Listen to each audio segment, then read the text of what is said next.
یہ مقالہ حضرت مولانا سید محمد واضح رشید حسنی ندوی معتمد تعلیم ندوۃ العلماء لکھنؤ کا ہے۔ اس کو اختصار کے ساتھ آپ کے سامنے پیش کیا جاتا ہے۔ الحمد للہ وکفی وسلام علی عباده الذین اصطفى اما بعد۔ محترم علماء کرام اور اصحاب فضل، برطانوی سامراج سے ہندوستان کی آزادی میں جن علماء و مشاہیر کا بڑا کردار رہا ہے، ان میں زیادہ تر کا تعلق جمعیت علماء ہند سے تھا، جس کی آزادی کے وقت ہندوستان میں رہنما شخصیات میں سر فہرست شیخ الاسلام حضرت مولانا سید حسین احمد مدنی، مجاہد ملت مولانا حفظ الرحمن سوہاروی اور حضرت مولانا محمد میاں دیوبندی کی خدمات زیادہ نمایاں رہیں۔ دوسری طرف کانگریس کی سربراہی مولانا ابوالکلام آزاد کر رہے تھے، جنہیں امام الہند کہا جا رہا تھا، لیکن آزادی کے بعد چونکہ ہندوستان کا مغربی حصہ پاکستان کے طور پر ایک الگ ملک مسلم شناخت کے ساتھ بن چکا تھا، اس لیے اس ہندوستان میں مسلمانوں کے ساتھ کھل کر امتیازی سلوک کیا جا رہا تھا۔ ان حالات میں مولانا ابوالکلام آزاد، حضرت مولانا سید حسین احمد مدنی، مولانا حفظ الرحمن سوہاروی اور مولانا محمد میاں نے جو قربانیاں دیں اور حکمت و تدبر سے کام لیا، اس نے یہاں کے مسلمانوں کو ایک نئی زندگی دی، جس سے یہاں کے مسلمانوں نے اپنے مستقبل کو سنوارا اور رفتہ رفتہ پھر اپنا کھویا مقام حاصل کر لیا۔ آزادی کے فوراً بعد لکھنؤ میں مولانا ابوالکلام آزاد نے مسلم کانفرنس کا انعقاد کیا، جس میں آئندہ کے لیے لائحہ عمل طے کرنا تھا، اور یہ فیصلہ ہوا تھا کہ جمعیت العلماء سیاست میں حصہ نہیں لے گی۔ جمعیت العلماء نے بڑا اجلاس منعقد کیا تھا، جس کی مجلس استقبالیہ کے صدر ہمارے ماموں ناظم ندوۃ العلماء مولانا ڈاکٹر حکیم سید عبدالعلی حسنی تھے، اور یہ اجلاس ایسے حالات میں ہوا تھا جب یہاں کے مسلمان مایوسی کا شکار ہو رہے تھے۔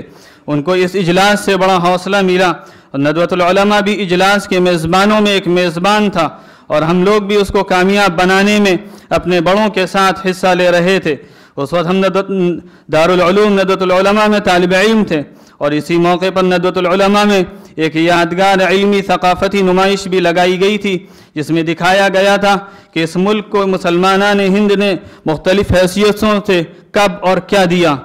میرا قیام 1953 میں دہلی میں رہنے لگا۔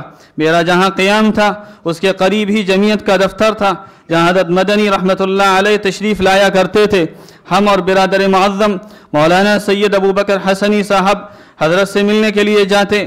مولانا محمد میاں صاحب سے بھی رابطہ بڑھنے لگا اور قریب سے ان کو دیکھنے کا موقع ملنے لگا۔ وہ مدرسہ امینیہ دہلی میں حدیث کے استاد بھی تھے، وہ بھی ہماری قیام گاہ سے قریب تھا۔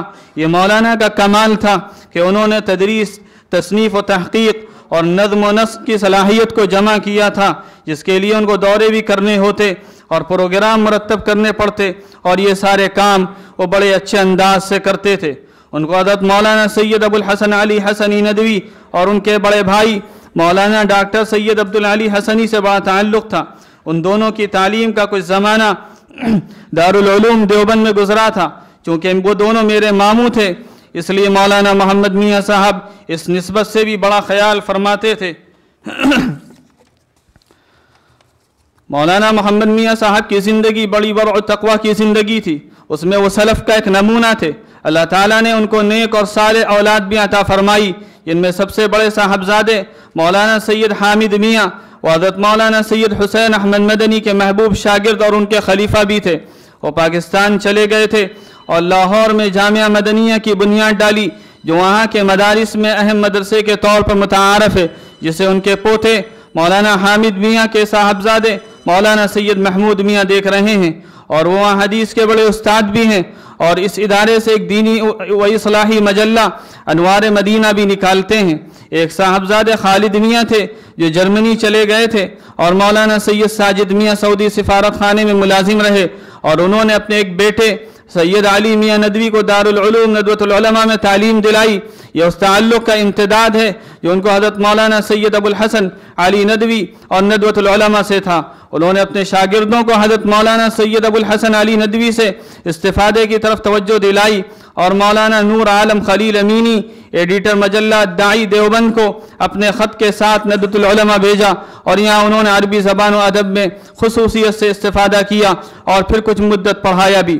حضرات، ندوۃ العلماء اور جمعیت علماء ہند کا تعلق اس سے سمجھا جا سکتا ہے کہ جمعیت علماء ہند کے ایگزیکٹو کمیٹی کے دارالعلوم ندوۃ العلماء کی مرکزی عمارت کے پرشکوہ عباسیہ ہال میں جلسے بھی ہوئے اور دوسری میٹنگیں بھی ہوئیں۔ مولانا شاہد فاخری وغیرہ بھی شریک ہوئے، مجھے بھی شرکت کا موقع ملا۔ اگرچہ جلسہ عام شہر کے بڑے میدان میں ہوتا، مگر ذیلی میٹنگیں ندوۃ العلماء میں ہوتی تھیں۔ 1395 ہجری میں ندوۃ العلماء کے 85 سالہ جشن تعلیمی کا جب انعقاد ہوا تو یہاں کے ذمہ داروں نے ملک اور ملک سے باہر اہم شخصیات کو شرکت کی دعوت دی۔